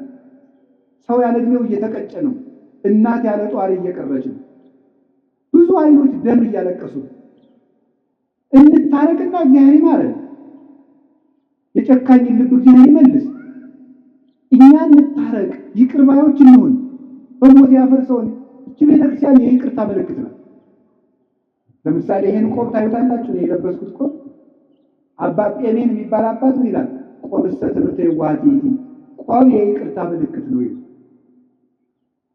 ቆብ ይቅርታ የማያደርግ መነኩሴ አይባልም። ቆብ የይቅርታ ምልክት ነው። ምክንያቱም ይሄ በዕለተ ዓርብ ክርስቶስ የደፋው የሾህ አክሊል ነው። ክርስቶስ የሾህ አክሊል ደፍቶ ይቅር ሲል ነው ያለ፣ ሲጣላ ነው ያለ። ይቅር ሲል ነው። ክርስትና ይቅርታ ነው። መስቀል የያዝነው ለምንድን ነው? ልንዋጋበት ይመስላችኋል? ይቅር ልንልበት ነው። አንገታችን ላይ ማተብ ያሰርነው ይቅር ልንልበት ነው። ያለ ይቅርታ በፍጹም የእግዚአብሔርን ፊት ማየት አይቻልም። ቅዱስ ዳዊት ርትዕሰ ትሬዮ ገጹ ወርትዕሰ ትሬዮ ገጹ፣ ቅን ሕሊና የእግዚአብሔርን ፊት ታያለች አለ። እንደሱ ያለ ፊት ማለት ነው። ጠላቱ እያሳደደው ይቅር የሚል ዳዊት። የአምላክ ልብ የተባለ እኮ እንደ አምላኩ ይቅር ባይ ስለሆነ እና እግዚአብሔር አዳምን ተከትሎ ታረቀው። ኋላ ደግሞ በጣም በሚያስደንቅ ሁኔታ እግዚአብሔር ቀድሞ ካደረገለት በላይ ለአዳም ትልቅ ነገር አደረገለት። መጀመሪያ እግዚአብሔር ትቢያውን አንስቶ የአምላኩን መልክ እንዲይዝ አድርጎ ፈጠረው። ይሄን መያዝ ባይሆንለት ደግሞ ወደ ጻራ ያገሩ የባሪያን መልክ ይዞ አምላክ ወደ ምድር መጣ። ይህ ፍጹም ይቅርታ ነው። እንደምን ያለ ይቅርታ ነው!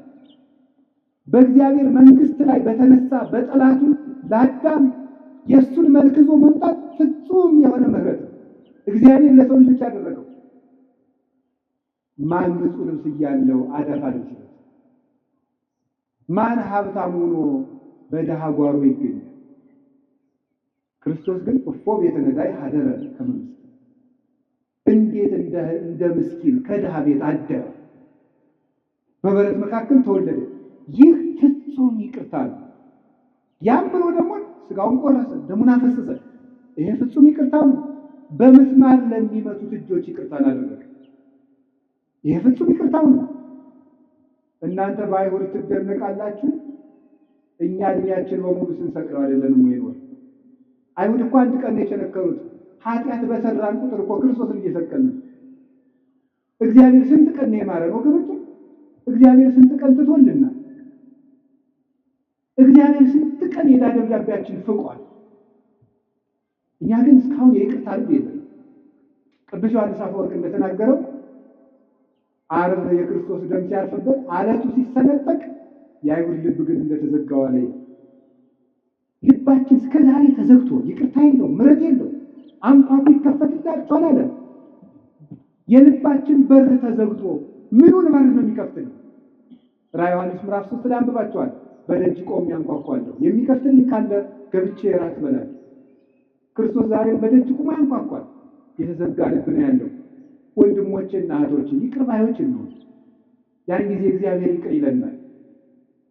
ብፁዓን መሐረያን እስመ እሙንቱ እስመ ሎሙኒ ይምህርዎሙ የሚራሩ ሙዳን ክቡራን ናቸው፣ ለእነሱም ፍቱሕ ርቱዕ ሥላሴ ይራሩላቸዋል ብሎ ነግሮናል። ምሕረት የእግዚአብሔር ልጅ ምልክት ነው፣ የመሆን ምልክት ነው። የተጣላ ማስታረቅ እግዚአብሔር ልጅ ነው። ባልና ሚስትን ፈልጋችሁ አስታርቁ። አሁን እግዚአብሔር ቤተክርስቲያኒቱን የሚመታት ትዳርን በመምታት ባልና ሚስትን ፈልጋችሁ ጭራችሁ አስታርቁ። እውነቴን ነው። ፈልጋችሁ በዚህ ዘመን ጉርብትናም ቀረ፣ ከተማ የሚልን ሳያበላሽው አይቀርም። ያው ማለት ይቺ እንትን ስላለች ማለት ነው። ግብ የሚባል ነገር ስለመጣ ምንም የለም። አሁን ድሮ ገጠር ስናድግ ምንድነው መሰላችሁ የሆነ ጭቃ ስናወቃ ምናምን ልጅ ነን የሆነ ጎረቤት ካገኘን የመቅጣት መብት አለው። አባቴ አይደለም ግን በደንብ አድርጎ ይገርፈኛል። ዋስጠራ ብሎ ነው የሚገርፈኝ። ሄጄ ደግሞ ይቆጡልኛል ብዬ ለእናት አባቴ ገሌ እኮ ደግሞች ደግ አረገሰኝ እኔ ይጨምሩልናል እንዲያውም ማለት ያ ነው ኢትዮጵያዊነትን ያቆየው ማለት። አሁን የጎረቤትን ልጅ መቆንጠጥ ይቻላል? ጭራሽ አሁንማ ጭራሽ ልጅን መቆንጠጥ አይቻልም ነው እንጂ አቢዩዝመንት መጨቆን ነው ልጆች። አሁን እኮ ልጅ እያሳደግን ሳይሆን በሬ እያደለም ማዳበሪያውም ይመስለኛል በ13 ዓመታቸው እንዲህ የሚሉ ልጆች ነው የሚመጡት። ግን ነፍስ ይኖራቸዋል። በጣም ከባድ እና ባልና ሚስትን አስታርቁ። የባልና ሚስት ጠብ ከሀገር ጠብ ይበልጣል። ለምን? ሁከት ከበዛበት ትዳር የመጣ ልጅ ነው ሀገር የሚያውቅ። ስለዚህ ባልና ሚስት አስታርቁ። እግዚአብሔር ይገርማቸዋል። ባልና ሚስት ሊያስታርቅ ከሰማይ ወርዶ እንደነበር ታውቃላችሁ? እኔ ማደው ግርም ምንም ያለ አብርሃምና ሳራን ሊያስታርቅ እግዚአብሔር ወርዶ ነበር። እንዲሁ ሽማግሌ ቢልክላቸው ወርዶ እግዚአብሔር ከሰማይ አብርሃምና ሳራ ተጣልተው እናታችን ሳራ መካን ሆና በኋላ አንድ ቀን ከገረቢቱ ልጅ ብላው ከአጋር ወልዶ እንደገና ደግሞ አጋር ደግሞ በሳራ መኩራት ጀምራ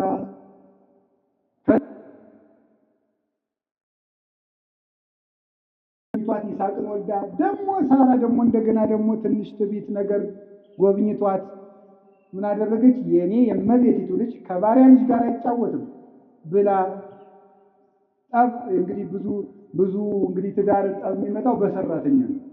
እኔ ካሁን ቀደም አስተምሬ ያውቃለሁ። ባልና ሚስት አንድ ቤት እየኖራችሁ በሰራተኛይቱ ምክንያት ጠብ ከመጣ ከሚስቶቻችሁ ጎን ቁሙ።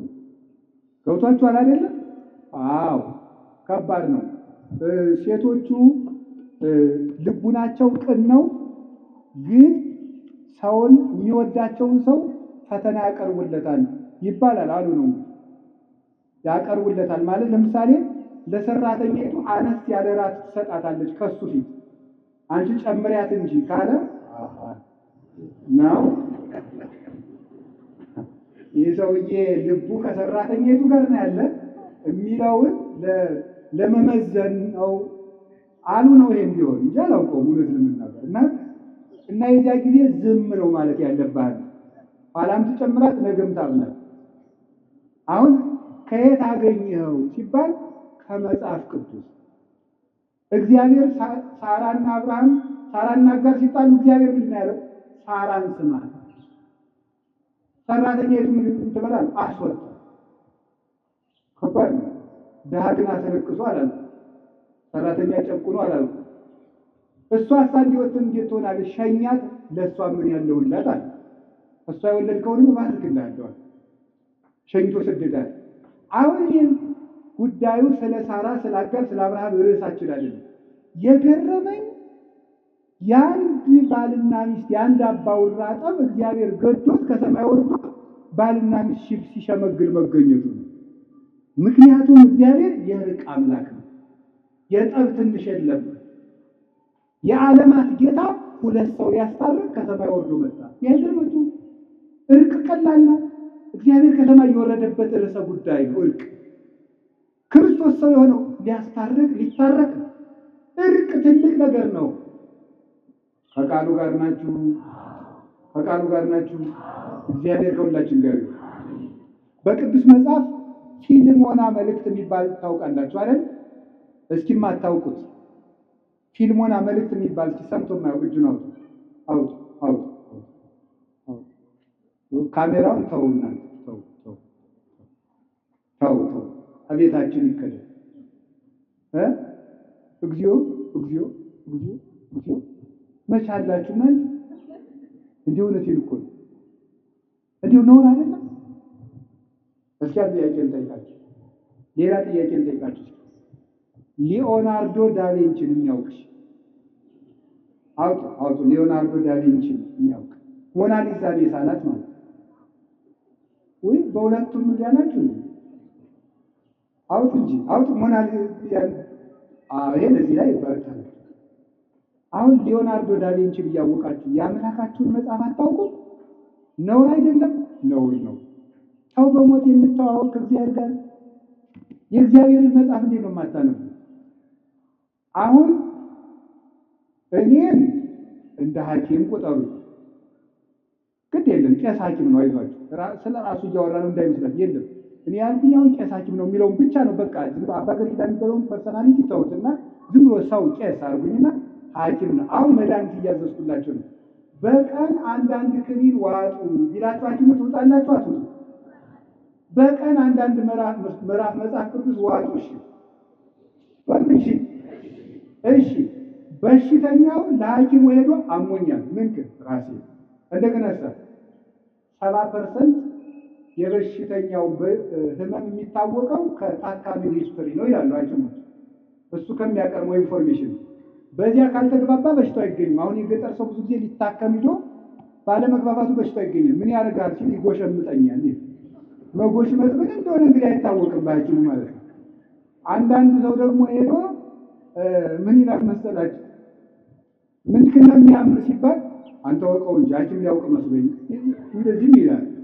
አያችሁ፣ ከሐኪሙ ጋር ኮሚኒኬሽን ከሌለ መድኃኒቱ አይገኝም። አንዳንዱ ሰው ካልተናገርክ እንዴት ትታከማለህ? ንስሐ ግቡ ማለት እሱ እኮ ነው ሕክምና፣ በሽታን መናገር ማለት ከዛ መድኃኒት ይታዘዝልናል። አሁን አንድ ነገር ልንገራችሁ። አንድ ሰው ለሐኪሙ ሄዶ በሽታውን ተናግሮ ይኸውልህ፣ ሰማችሁ? በሽታውን ተናግሮ ሲጨርስ ጨጓራ መሆኑ ታወቀ። ለምሳሌ ጨጓራ ማለት ጋስትራይት ነው። እሱ ማለት በምናምን ባክቴሪያ አድርጎ በምን ተነግሮ ሙከስ መምብሬን ሲላጥ ምን እንደዚህ ብሎ የሚመጣ ነገር ነው። እነዚህ ደግሞ ነገሮች ከእንትን ጋር ኮኔክት አድርገው ብሎ ያው ስለማላውቅ ብሎ ሌክቸር ቢሰጠውና በልቤት ክል ቢለው ሰውየው ይድናል አይድንም? አይድንም። የሚድነው መድኃኒት ሲያዝለት። ስለ ጨጓራ በመስማት ጨጓራን መዳን አይቻልም። የጨጓራ መድኃኒት በመውሰድ ለጥንቃቄ ይረዳ ይሆናል። እየሰሙ ብቻ በመሄድ መዳን የለም። ሄዶ ማድረግ ነው። አንድ ምዕራፍ መጽሐፍ ቅዱስ በቀን አዝዤላችኋለሁ። እንግዲህ ይኸው እግዚአብሔር አዝዤው እዚህ አዞናል። እንግዲህ መቼስ ከናጃታችን ቢሆን እዚህ ተላላኪ አድርጎናል። አንድ ምዕራፍ መጽሐፍ ቅዱስ ለራሳችሁ እስቲ ቃል ግቡና አንድ ምዕራፍ መጽሐፍ ቅዱስ ሳላነብ አልተኛም ብላችሁ ለ24 ሰዓት አንድ ምዕራፍ መጽሐፍ ቅዱስ አንብቡ። እሺ፣ በጣም ጥሩ።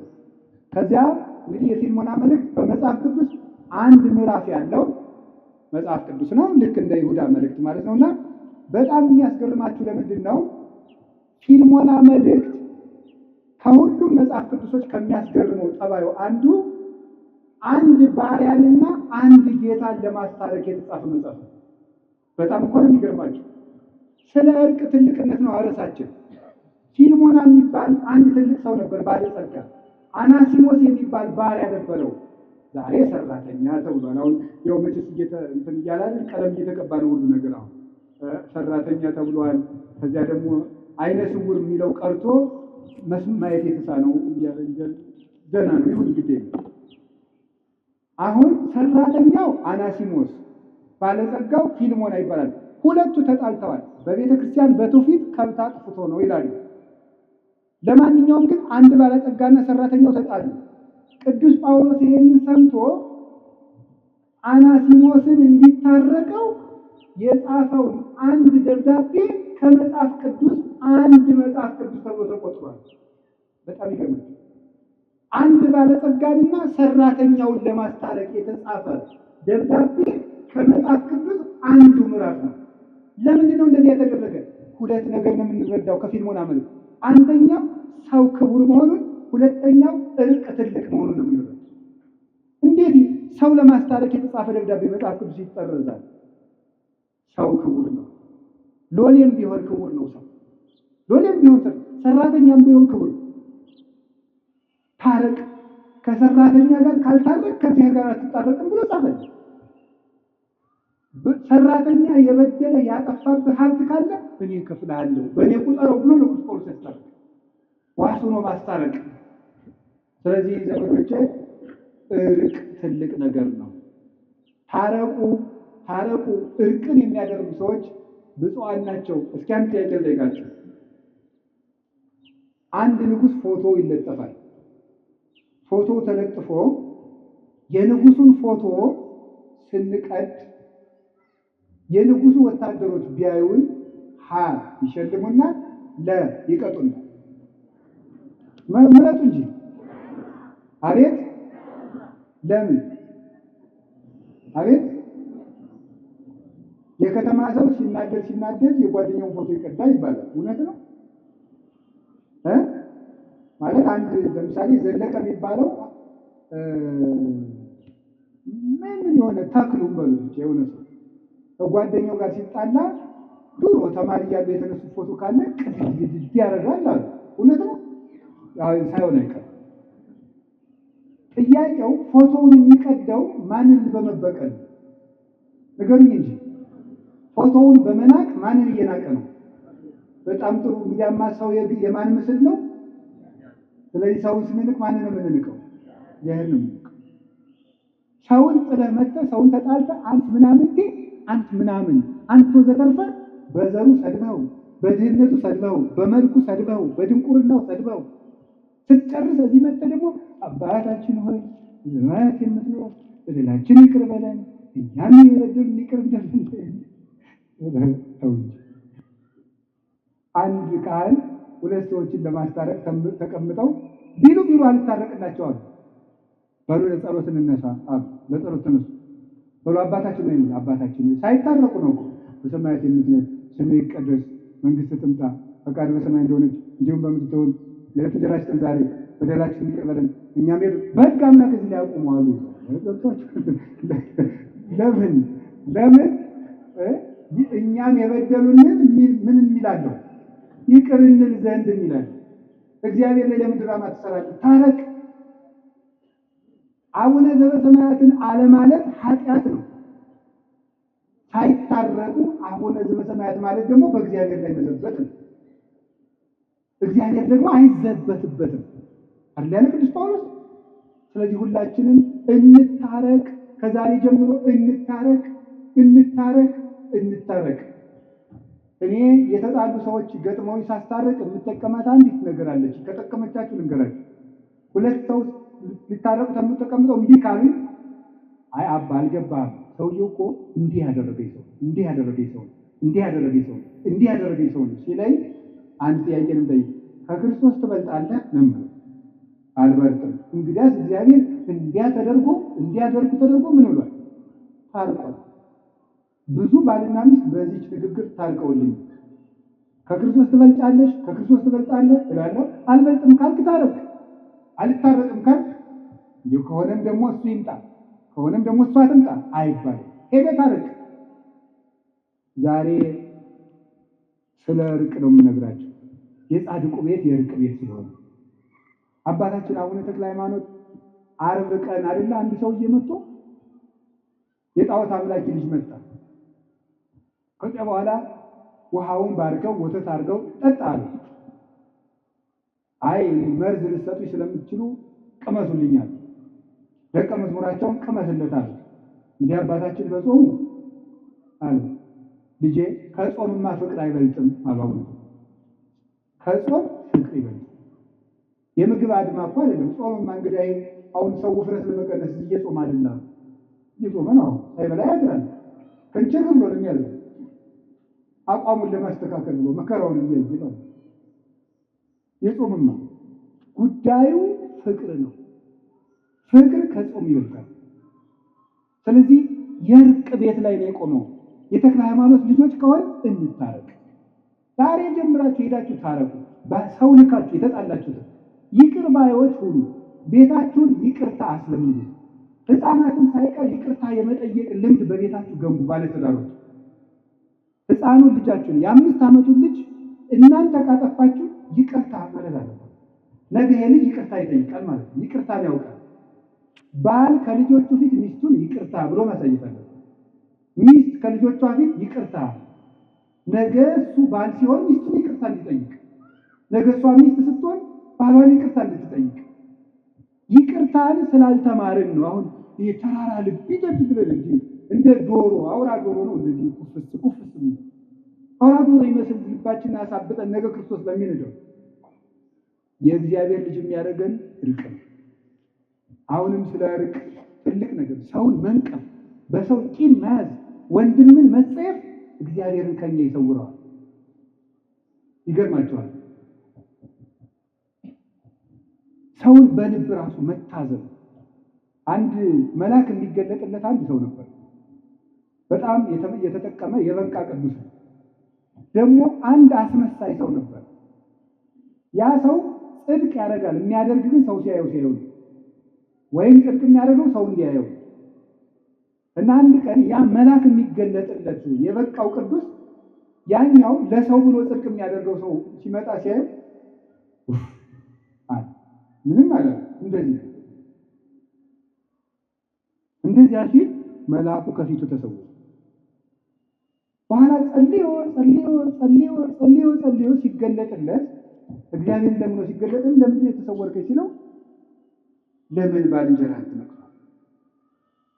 ዛሬ ለሰው ብሎ ጽድቅ ቢሰራ ነገ ለእግዚአብሔር ብሎ መስራት ይጀምራል። ልጅም እንደሚሆን የሚያስበው ኃጢአተኛም እንዳቅሙ ነው የሚያስበው። ማሳደግ ነው እንጂ መወርወር ምን ያደርጋል ነበር ያለው። ስለዚህ የእግዚአብሔር ቤተሰቦች ሰው ምን እንደሆነ ማን ያውቃል? የሰው ልብ ማን ያውቀዋል? ጥልቅ ነውና ብሏል ነቢዩ ኤርምያስ።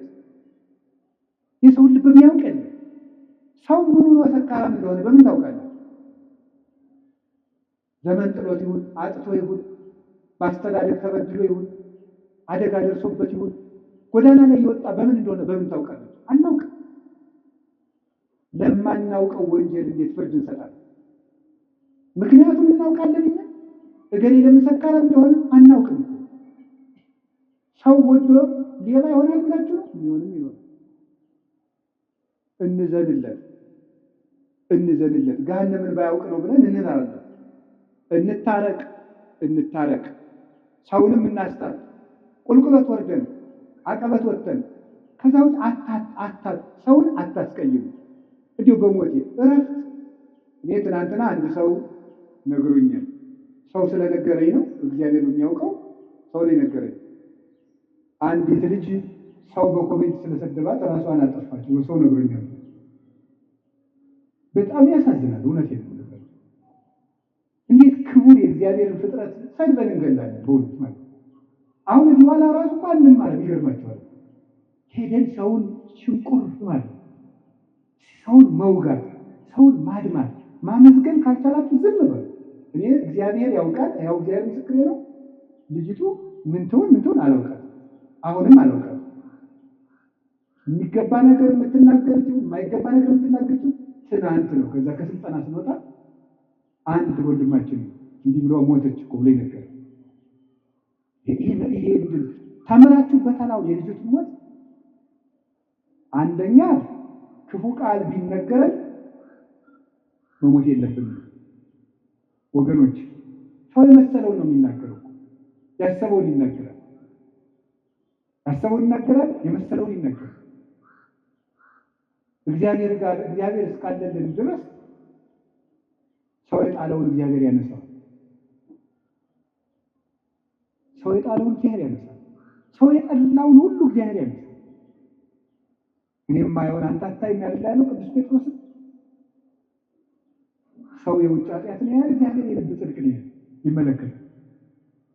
እና በህይወታችሁ ዘመን ከዚህ ልጅ ህይወት ተነስቼ ብነግራችሁ እኔ ሃይማኖቷን ምን አላውቅም። የምነግራችሁ ግን ስለ ሰው አስተያየት ብላችሁ አትሉ፣ ስለ እግዚአብሔር ብላችሁ ነው። ምክር ከሆነ ተቀበሉ። እንዲያውም አንድ ነገር በዚያው ሰው ሲናገራችሁ ምን ማሰብ እንደሚገባችሁ አንድ የቅዱስ ዮሐንስ አፈወርቅን 3 ንግግሮች ልንገራችሁ። ሰው ክፉ ቃል ሲነገራችሁ ደግሞ ነገም እናንተ እንዳትሞቱ ብዬ ነው። ሰው ክፉ ቃል ሲነገራችሁ ምንድነው ማሰብ ያለባችሁ? 3 ነገር ነው ማሰብ ያለባችሁ። ቅዱስ ዮሐንስ አፈወርቅ ዮሐንስ ወንጌልን ሲተረጉም የተናገረው አንደኛው ያለብህን ስህተት ከሆነ የሚናገረው አትጥላው፣ መስታወት ሆነዋልና አትጥላው፣ ሂድና አስተካክል። መስታወት አሁን እዚህ ላይ እንደው አንዳንድ ጊዜ እንደው ገብስ ቆሎ በልተን በተልባ ወጥ በልተን ጥርሳችን ላይ ልጥፍ ብሎ ገብሱ መስታወት ስናይ እንደው ገብሱ ጥርሳችን ላይ ብታዩት አፈር ያባል መስታወት ደው ብለህ ትሰብሩታላችሁ።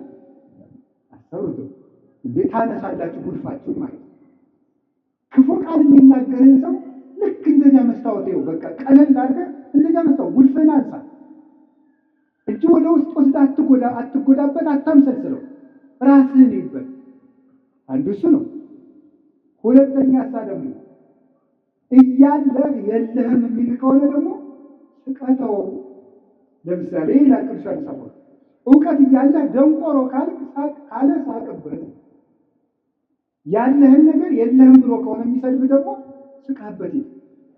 ምንድን ነው ይላል? ለምሳሌ አንድ ድሃ መጥቶ ይላል ቅዱስ ዮሐንስ አፈወርቅ አንድ ድሃ መጥቶ አንዱን ባለጸጋ አንተ እኮ የዕለት ተራት የሌለም ድሃ ነህ የሚለው ሀብቴን አታውቅ አይደል ብሎት ነው የሚሄደው ወይስ ይናደዳል? አንድ ባለጸጋ ነበሩ፣ ስማቸውን አልጠቅስም። የሆኑ ሰዎች ተሰብስበው እንደወሰው ልጅ ያወጡ ይሆን አላቸዋል። እኔም አውቃቸዋል። እና ሰው ልጅ ያወጡ ይሆን ሲሏቸው ምን ቢሉ ጥሩ ነው? እገሌ የማን ልጅ ሆነና የትኛውን ነው እንደዛ የሚሉት? አንዱን ሀብታም ልጃቸውን አለ የተባለውን ማለት ነው። ሰው ልጅ ያወጡ ይሆን ብሏቸዋል። እገሌ የማን ልጅ ሆነና ስለዚህ አልከፋቸውም ማለት ነው። አለ ብሎ ስለሚያስቡ ስለዚህ ያላችሁ ነገር አንተ ደንቆሮ፣ አንተ ደደብ ምን ያናድዳችኋል? ያንተን እውቀት አስታውቀዋል። ኧረ እባክህ ከፈለግን ወረቀት ላሳይ ማስተርስ የት እንደተመረኩ ምን አለፋል። በተግባር ይገለጣል። 3ኛ በተፈጥሮ እየሰደበ ከሆነ ጸልይለት። ምክንያቱም ወንድሙን ደንቆሮ ብሎ የሚሰድብ በገሃነም ይፈረድበታል። ተፈጥሯዊ ጉዳዩን አንተ ውር፣ አንተ ደርጋም፣ አንተ አንካሳ፣ አንተ ምናምንቴ ብሎ የተፈጥሮ ስጦታውን አንስቶ የሚሳደብ ሰው በየት ይፈረድበታል? በገሃነም። ስለዚህ በገሃነም የሚፈረድበትን ስራ እየሰራ ስለሆነ ወይኔ ወንድሜ እኔ ሰልቦ ገሃነም ሊገባ ነው ብለህ ጸልይለት ያለው ቅዱስ ዮሐንስ አፈወርቅ። የመጨረሻ ግን ክርስቶስ እንደተሰደበ አስብ። ክርስቶስ ተሰድቦ የተሰደብኩ ብላችሁ ለምንድን ነው ሌሊት ተቀን እረፍት የምትነሳችሁ? ውሃ መጠጣት የሚያቅታችሁ? እራት አልበላችሁ? ለምንድን ነው? ጌታዬ ተሰድቧል ብላችሁ ተጽናኑ። ስለዚህ እንደዚያ ልላችሁ ፈልጌ ነው። በአንጻሩ ግን ደግሞ ሰውን በቃል በጦር ከገደለ በቃል ይወጋ ይበልጣል። ሰውን እግዚአብሔር ያሳያችሁ። በጦር እኮ አንድን ሰው ወግቶት ቢሄድ ሮጠን እንነቅለዋለን። በቃል ከወጋው ግን የት አግኝተን እንነቅለዋለን? ውስጥ ነው የሚገባው ቃል አይምሮ ውስጥ ነው የሚተከለው። እና በቃላችን ነፍስ ከመግደል እግዚአብሔር ያድነን። አፋችሁን ከርክሙ በሞት ያፈርሰው። እንዲሁም ንገራችሁ ስንመጻደቅ እኛ የምንፈርድባቸው ወንበዴዎች ቀድመው መንግስተ ሰማያት ሊገቡ ይችላል። እኛ የምንሰድባቸው ይሄ ገሌሌ እንዲህ ያለ ነው የምንላቸው ጸልዩለት አረጋዊ መንፈሳዊ ብሏል። ለመሬከ ፈያታዊ ወዘማዊ በአይቴ አምር ለማይቀድመን በውስተ ገነት ከመፈያታዊ ዘየማን ሌባ ወንበዴ ብታይ ይህ ሰውዬ ዘማዊ ብታይ ይህ ሰውዬ ቀድሞኝ መንግስተ ሰማያት ይገባለሁ ምን አውቃለሁ እያልክ ለፍ እንደ ፈያታዊ ዘየማን ቀድሞኝ ይገባለሁ ምን አውቃለሁ እያልክ ለፍ እንጂ አቤቴ ዘፋኝ፣ አቤቴ ሌባ፣ አቤቴ ዘማዊ፣ አቤቴ ሰካራም አትበል። አንተን ይቀድመህ እንደሆነ አታውቅም። ቅዱስ ኤፍሬም አንዲት ሴት ለነገስታቱ ስትዘፍን አያት እና እየዘፈነች ነገስታቱ ደስ ብሏቸው ጠጅ እየጠጡ ያይና አልፎ ሲሄድ አለቀሰ። ምን ሆነ ነው የምታለቅስ ቢሉት በሁለት ነገር አለቅሳለሁ። በምንድን?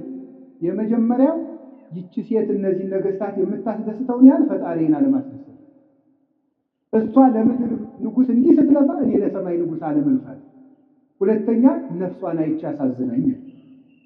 ሰውን ብትችሉ ካለበት አውጡት፣ ካልሆነ ግን ባለበት ላይ ሸክም አትጨምሩ። ብትችሉ ካለበት ጉድጓድ አውጡት። እንዲያውም አንድ ልንገራችሁ፣ ከባሕታውያን አንዱ ከሴተኛ አዳሪዎች ቤት የሚሄድ ሰው ነበር። ቅርጫት ይሰራል፣ ቅርጫቱን ይሸጣል። ማታ ከሴተኛ አዳሪዎች ቤት ሄደ። ስንት ነው የምታሳድር ይላቸዋል። ይሄኛ በዛሬ ይመጣል ብሏት ይሄድ፣ ብሩን ይከፍላል። ይሄድና ገብቶ ማልቀስ ይጀምራል። ምን ሆነ ነው መልክ ያስጠልቷል ትለዋለች። አላስጠላኝም። እና ምን ነው የሚያስለቅስህ? እንሞታለን። ከዚያ በኋላ አብራው ታለቅሳለች። ምን ላድርግ? ንስሐ ልግባ። ያችን ለንስሐ አባት ይሰጣና እሱ በመነቀው ቅርጫት ይሰራል። እንዲያው አንድ የመጽሐፍ መምህር ደግሞ ነበሩ። እሳቸው ደግሞ ምን አደረጉ ይባላል? ሴተኛ አዳሪዎች ጋር እየሄዱ የወር ደመወዛቸው ጥቂት ስለሆኑ የመጽሐፍ መምህር ናቸው። ጥቂት ስለሆነች ልጄ ስንት ነው የምታሳድሪ በአንድ ቀን? ይሄን ቢያንስ የሰንበት ነፍስሽ ትረፍ፣ የሰንበቱን እኔ ልክፈልሽ ይሉ ነበር ይባላል። ጉድጓድ ውስጥ ያለን ሰው ወዶ የገባበት ስላልሆነ ከሆነልን ሄደን እናውጣው፣ ካልሆነ እንጸልይለት። እየወጋን ግን ሰው መግደል የለብንም። ዲያብሎስ የሚገድለው አይበቃም እና ክርስቶስ ተስፋችሁ ነው። ምንም ተስፋ ብትቆርጡ ደግሞ ራሳችሁን አታጥፉ። እንግዲህ ያችን የሞተችውን እህታችን ባናውቃትም እግዚአብሔር በቸርነት ዓይኑ ይመልከታል። የቅዱሳን አምላክ ይማራል። እንደዚህ ካልን ሌላችሁ የፈለኩት ነገር እርቅ ትልቅ ነገር፣ ጠብ ደግሞ ክፉ ነው። በቃል ሰውን አትውጉ። ብፁዓን ገባርያነ ሰላም፣ ሰውን የሚያስታርቁ ሰዎች ንዑዳን ክቡራን ናቸው። አንድም ብለው አባቶቻችን ራሳቸውን በንስሐ የሚያስታርቁ ንዑዳን ክቡራን ናቸው። የሚያስታርቁ ማለት ራሳቸውን በንስሐ ከእግዚአብሔር ጋር የሚያስታርቁ። ይሄ ባለ 50 ሰማይና ምድር ታርቀውበታል። አሁንም ንስሐ ነው። በባለ 50 ንስሐ የለም የተባለው ስግደት አይሰጣችሁም ነው እንጂ አትናዘዙ ማለት ነው። እሾህ ወቅቶኝ አሁን ባለ 50 ነው በሰኔ እነቅልልሃለሁ ይባላል እንዴ? እሾህ አይደለም እንዴ? ኃጢአት ምንድን ነው? እሾህ ነው። ነፍሴን እየወጋት አይደለም እንዴ? እና እሱን በሰኔ እነቅልልሃለሁ ሊባል ነው እየወጋኝ። አሁኑን ሄዳችሁ ታረቁ፣ ከእግዚአብሔር ጋር እንታረቅ። ኢትዮጵያ ምን ያስፈልጋታል ብትሉኝ ከእግዚአብሔር ጋር መታረቅ። ኢትዮጵያ የሚያዋጣት እጇን ወደ እግዚአብሔር መዘርጋት። ከእግዚአብሔር ጋር ከታረቅን እግዚአብሔር ለግፈኞች ልብ ይሰጣል። እግዚአብሔር ክፉ ልብን ይመልሳል። ደም አፍሳሾችን እጃቸውን ይሰበስባል። አይምሯቸውን ያስተካክለዋል። ክፉ ምክራቸውን ወደ በጎ ይለውጣል። እኛ ከእግዚአብሔር ጋር ግን አንታረቅ። ካልታረቅን ታዲያ ምን እናገኛለን? አንታረቅና እንለምነው ምን ይገኛል? ምንም። ስለዚህ የእግዚአብሔር ቤተሰቦች ሕዝብ ሲከፋ እንደ ጨንገር ክፉ ሰዎችን ይጠቀማል። እግዚአብሔር ይባል። አሁን ከእግዚአብሔር ጋር እንደመታረቅ ራሳችንን ወደ እግዚአብሔር እንመልስ። በማንም ላይ አንፍረድ። በማንም ላይ የመፍረድ ኃጢአትን እናውቀው። ተያይዟችኋል። እናንተም እናቶቼ እንዲሁ ቁጭ ብላችሁ በሚዲያ መነኩሴ ስትሳደቡ፣ ቄስ ስትሳደቡ፣ ጳጳስ ስትሳደቡ። እኔ ለምሳሌ አሁን ዓርብ ጠዋት እንጀራ ስበላ ታዩኝ ይሆናል። እሷም ቪዲዮ ታነሱና ተመልከት፣ አባ ገብርኤል ተመልከት፣ ዓርብ ቀን ምን እንደሚያደርግ ተመልከት፣ ጉዳችንን እንስማ። አንደኛ እንዲያው ብትምሩን ምን አለ አንዳንድ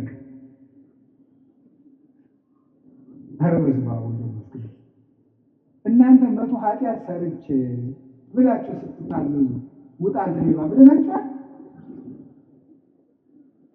ለራስ ሲቆርሱ አለ ያሳንሱ እኮ ነው። አንደኛ ብትምሩን ምን አለ ተያይዘን ከምንጠፋፋ ተያይዘን ብንጸድቅ ይሻላል።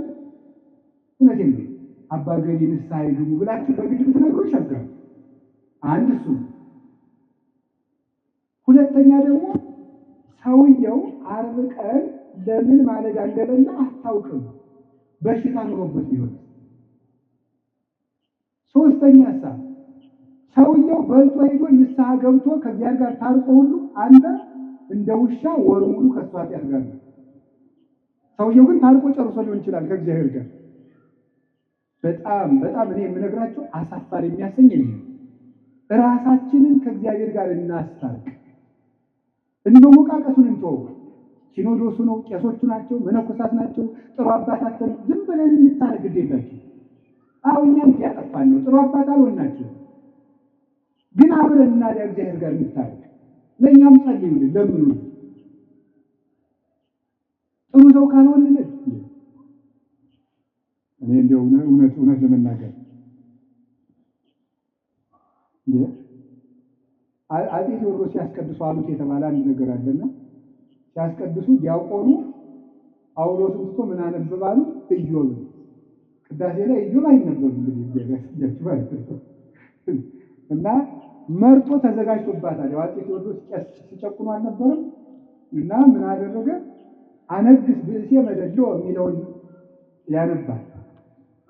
ጨካኝ ንጉሥ አነግሳለሁ ብሏል እግዚአብሔር የሚለውን የሚያነበው እሳቸው እያስቀደሱ ነው ማለት ነው። ጨካኝ ንጉሥ አነግሳለሁ ብሏል እግዚአብሔር ይላል እና ዝም ብለውታል። አልሰሙኝም መስሎት መልሶ አነግስ ብእሴ መደሎ ይላል። ዝም። ሶስተኛም አነግስ ብእሴ መደሎ በይንተ ከሕዝብ የሚለውን ጨምረው ስለ ሕዝቡ ክፋት የሚለውን ጨምረው ስለ ሕዝቡ ክፋት የሚለውን ጨምረው እስኪ በሉ ሁላችሁ ስለ ሕዝቡ ክፋት የሚለውን ጨምረው። ስለዚህ እግዚአብሔር ሰዎች እንደው እንደ ጦር ጉሮሮ እንደ ፈረስ ጆሮ ተካክለን በድለን ማንም ሰው እኔም ጨምሮ ያው እግዚአብሔር ያውቃል። እንደው ለትትና ማለት ሁላችንም በድለን እግዚአብሔርን ይቅር በለን እንበል። ይልቁን እንታረቅ። ራሳችንን አሁን ከዛሬ ጀምራችሁ ንስሐ አባት የላችሁ ንስሐ አባት ያዙ። ፈልጋችሁ ከእግዚአብሔር ጋር እንታረቅ። ከዚያሳ ከወንድማችን ጋር እንታረቅ። የምታየውን ሰው ሳትወድ የማታየውን እግዚአብሔር የት አይተህ ተወደዋለህ ይላል ዮሐንስ ሲራክ ሲናገር። እግዚአብሔር የት ታውቀዋል? ከእግዚአብሔር ጋር እንታረቅ፣ ከወንድማችን ጋር እንታረቅ። ደግሞ ምን ይላሉ አባቶቻችን መልሰው ሲተረጉሙት? ሰውን ከእግዚአብሔር ጋር እንዳይጣላ የሚያስታርቁ ብፁዓን ናቸው ይላሉ። ከእግዚአብሔር ጋር እንዳይጣላ የሚያስታርቁ ማለት ገንዘብ አጥቶ ሌባ ከሆነ በዚህች ነግድና አትስረቅ ብለው ከእግዚአብሔር ጋር ያስታርቁታል። በንስሐ ብቻ እኮ አይደለም፣ አጥቶ ሌባ የሆነው እንካ በዚህች ስራ ከዚህ በኋላ ሌባ አትሁን ስትለው ከእግዚአብሔር ጋር ታስታርቀዋለህ። ልክ እንደ ንስሐ አባት ሆንከው እኮ ማለት ነው። አባትነትን አትተው። ከእግዚአብሔር ጋር የሚያስታርቅ ቄስም ብዙ ነው። ሰውን ከእግዚአብሔር ጋር የሚያስታርቅ ቄስ ብዙ ነው። ፈራጃችን ቄስ አትጥሩ። እኔም አምላክን ቄስ አትጥሩ ጥሩ አይደለም። እንዲሁ ቄስ አትጥሩ። አያሳዝኗችሁም? እንደ እውነቴን ነው። 50 ዓመት 40 ዓመት መከራቸውን ጥረው ግረው ውሻ እየጮህባቸው ተምረው ሰዓታት ቁመው አድረው ማህሌት ቁመው አድረው መተው ከእናንተ እንደው አንድ ቀን እንጀራ ብሉ ብላችሁ ታማላችሁ። ይሄው ቄሱ ሲጎድ ይሄው እንትን ሲል በቲክቶክ እያወጣችሁ በዚህ ምን ጉድ ናችሁ? እንዴ የእውነቴን ነው ማምላክ። የሰው ገመና እያወጣችሁ የእናንተን ገመና የሚያወጣ ይጥልባችሁ። እንዴት የሚበላን ሰው ቀርጾ ሰው እንዴ! በፍጹም ነውር፣ ከኦርቶዶክስ አይጠበቅ። ሲለፋ ያደረጀ ቢበላስ ነውር አይደለም? ነውር እኮ ሰው በሆድ ይፈረድበታል። ደግሞ የምትመጻደቁ ለምንድን ነው? እግዚአብሔር ለጅብ የሚሰጠውን እንጀራ ለቄስ መስጠት አቅቶት መሰላችሁ? ትጸድቁ እንደሆነ ብሎ ነው እንጂ አህያን አብልቶ የሚያሰግድ አምላክ፣ እባብን የሚመግብ አምላክ፣ ችቦ ሁሉ ዘሳረረ ሁሉ አለመብራት ይቃል ብለው የሚጮሁለትን ወፎቹን እንዴት ተዋቸው? ይሄ አለማወቅ ባይሆን የቄሱ አንዳንድ ችግር አለ፣ እዚህ ያሉት አይደለም እንጂ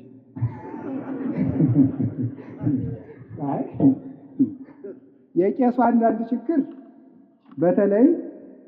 በተለይ አሉ ነው እንግዲህ ይሄም አሉ አዲስ አበባ ምን ተይዟል አሉ። አይመከራኝ ምንድነው ግብረ ሰላም እናብላችሁ ሲባል የምግቡን አይነት ማጣራት ተገቢ አልዘረዝረውም። ይሄን የነገሩኝ አንድ እናት ናቸው። የዛሬ 4 ዓመት አዲሱ ሚካኤል አግኝተው እናንተ ቀዝቃዛ ውሃ የሰጠ መንግስተ ሰማያትን ይወርሳል ብላችሁ ታስተምራላችሁ። አሁን በባለ 50 ቄሶችን ቀዝቃዛ ውሃ ቀድቼ ብጠራቸው ይመጣሉ ያሉኝ። አይገርማችሁ? እነዚህ ይመጣሉ።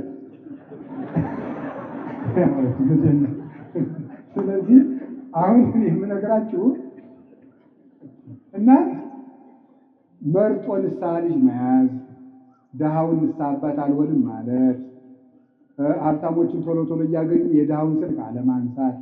እንዲሁ ድንገት ከተፈጠረ ድንገት ከተፈጠረ እስካሁን አያረጉትም። ድንገት ከተፈጠረ ይችን እናስተካክል፣ እኛም ይችን እናስተካክል፣ እናንተም አትፍረዱ። አብልታችሁ መፍረድ በጣም ከባድ እኮ ነው።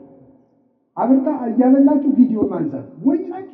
ያው መጥቼ ከእናንተ ቤት ስበላ ጉርስ ታረግ ቪዲዮ ልትቀርጹ ነው? መነኩሴን እንደው ሲጸልይ ያነሱታል እንጂ ሲበላ የኛ አባት ሲበላ ልትሉ ነው? የኛ አባት ሲጸልይ በሉ እንጂ ነው እኮ ዘወር ነው ማለት ዘወር። እንደውም ልንገራችሁ፣ ሰማችሁኝ?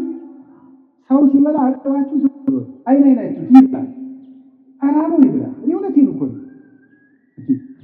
እግዚአብሔር አብርሃምን ለማብላት ከሰማይ እንደወረደ ልጅቱ አብርሃም እንዲበላ ብሎ እግዚአብሔር እያጣበቀ እየጎረሰ እየመሰለ አብርሃም እግዚአብሔር ከበላባ እያለ ይላል። እኔ ካስተማሩ መምህሮች አንዱ ያየዋቸው ስማቸውን ስለማይፈልጉ ውዳሴ ከንቱ እንደበባ አንድ ቦታ ሄደን ይጨመር እንጀራሉ የእንታምነካቸው ብለን እኛ ደግሞ ቄስን ከእግዚአብሔር ጋር ሰውን ከእግዚአብሔር ጋር የሚያስታርቅ ቄስማ ብዙ ነው እንጂ ማምለክ